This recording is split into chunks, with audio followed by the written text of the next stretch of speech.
Pantra motorcycle ba ang hanap mo na matipid sa gasolina at bukod dyan ay pwede mong gawing pang service at pwedeng gawing pang pasada? Ito po ay ang Microbike EXT 125. Silipin natin ngayong araw. Tara!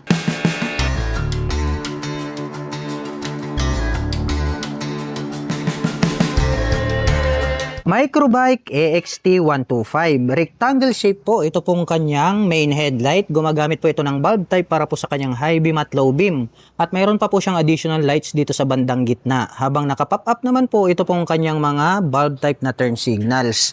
At ito po ay gumagamit ng traditional na telescopic fork, gray color. Mayroon na rin po itong rubber protector. At mayroon po siyang bilog na light reflector dito sa magkabila.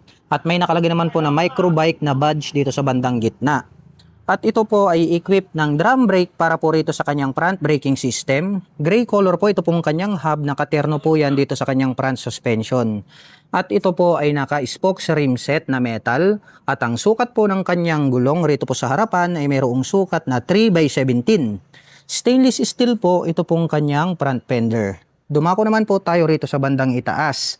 Ito pong kanyang meter panel display ay analog po ito. Ang makikita po natin yung kanyang speedometer, odometer, at nandirito sa bandang ibaba yung kanyang mga light indicators. Mayroon din po siyang gear indicator from 1 to 5.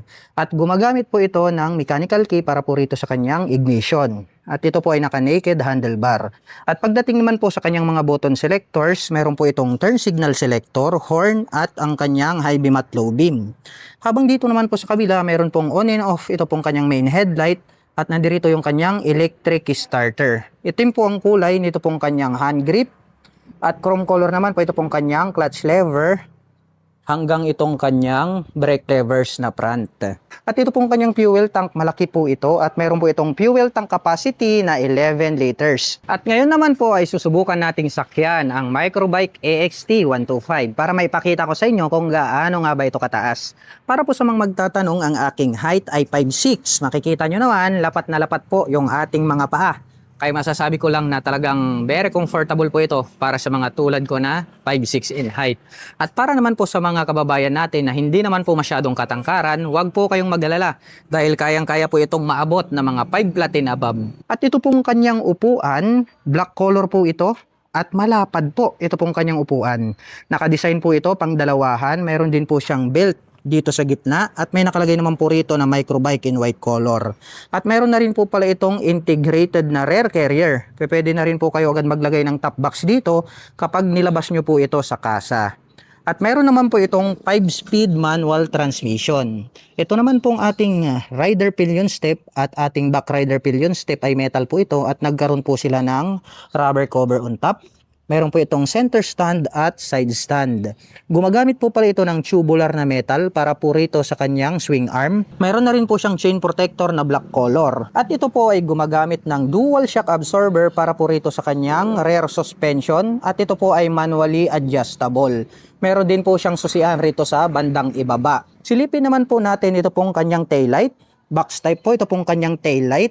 Ngunit ang kagandahan po nito, naka-LED po yung kanyang daytime running light, habang naka-bulb type naman po yung kanyang brake light.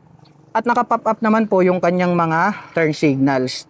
At ito pong kanyang rear fender ay stainless steel po ito, at ito na rin po yung kanyang nagsisilbing plate holder. Dumako naman po tayo rito po sa kanyang rear braking system. Ito po ay gumagamit ng drum brake, chrome color po or gray color ito pong kanyang hub.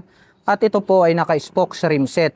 At ang sukat po ng kanyang gulong rito po sa likuran ay mayroong sukat na 3x17. At ito pong kanyang pipe ay black color po ito. Mayroon po itong chrome color na heat protection guard. At mayroon po itong single exhaust. At pagdating naman po sa kanyang starting system, ang kagandahan po nito, mayroon po itong kick starter. At bukod dyan, mayroon din po itong electric starter. At chrome color naman po na metal, ito pong kanyang foot brake. At pag-usapan po natin ang kanyang engine specifications. Ito po ay mayroong 125 cubic centimeter engine displacement. Naka single cylinder overhead cam, 4-stroke with 2 valve. At ang presyo po ng Microbike EXT 125 ay nagkakahalaga po ito sa cash ng 42,000 pesos.